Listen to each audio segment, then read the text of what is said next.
Okay, so you're probably listening to this because NEET 2025 is coming up, right? Yeah. And you're like, oh my gosh, registration. It's a whole thing. It is a whole thing. It really is. So we are going to deep dive into the documents that you need.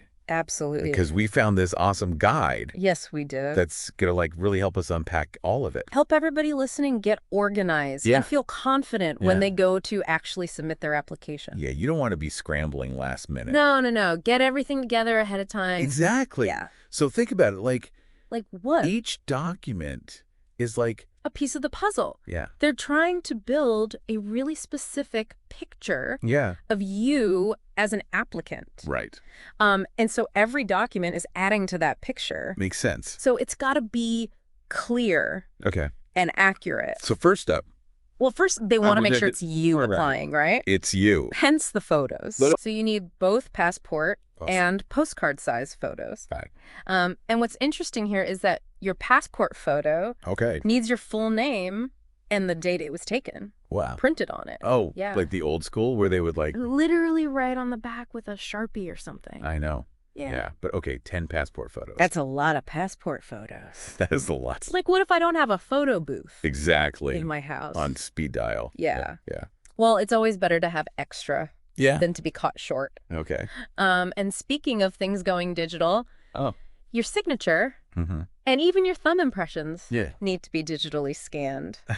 Our fingerprints are going digital. Oh, right. That's so interesting. It's all about security and preventing fraud. Okay. Biometric data is becoming increasingly common in all sorts of official processes. Think about how we unlock our phones. Exactly. Right? It's kind of becoming the norm.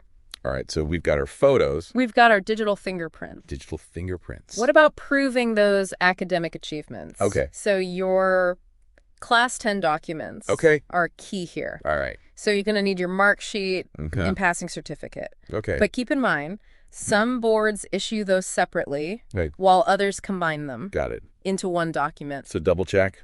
Always double check. Okay. Got it. Okay. Yeah. What about this CGPA thing? Oh, yeah. Some listeners might be like, what is that? Yeah. So CGPA stands for Cumulative Grade Point Average. Okay. And it's basically a different grading system. Okay. That some boards use. Instead of percentages. Oh, okay. So if your board uses CGPA, you'll need a certificate from your school that converts it to a percentage. Got it. The good news is, even if you can't get that certificate immediately, the guide actually provides a formula for the conversion. So there's a backup. Always good to have a backup. Yeah, love that. Yeah. Okay, what's next? Well, next you're going to need a valid photo ID proof. Okay. So this could be... Like what? Your Class 12 Admit Card. Okay. A HAR card. Yeah. Passport. Even a bank passbook. Okay. But here's a really crucial detail. Okay. Make sure the name on your ID matches the name on your Class 10 mark sheet. Got it. Exactly. So consistency is key. Consistency is key. Right. Don't want to have any hiccups there. Right. What about these category certificates? Oh, yeah. Why do those need to be updated? Okay. So category certificates are really important for ensuring fairness and equal opportunities in education. Got it. So they help implement policies that promote inclusivity and address historical disparities. So basically, everyone has a fair shot. Exactly. Got it. And keeping them updated ensures that the information is accurate. Okay. And reflects your current circumstances. Got it. Yeah. Okay. And for any NRI students listening, right, don't forget your citizenship certificate. Important. Very important. Yes. Okay. Last but not least, address proof. Address proof. We've got to prove where we live. Right. Right. So you're going to need documents for both your permanent and present addresses. Those two different ones. Okay. Think about documents that you probably use all the time. Like Aadhaar card, voter ID. Passport. Passport, exactly. Okay. So we've covered a lot of ground here. We have. But each of these documents... It all fits together. Yeah, it all adds to the picture. It does. Of who you are as an applicant. Absolutely. Right. So do you have any final advice? I do make sure all of your documents are in the correct format and size. Got it. Specified in the NEET 2025 Information Bulletin.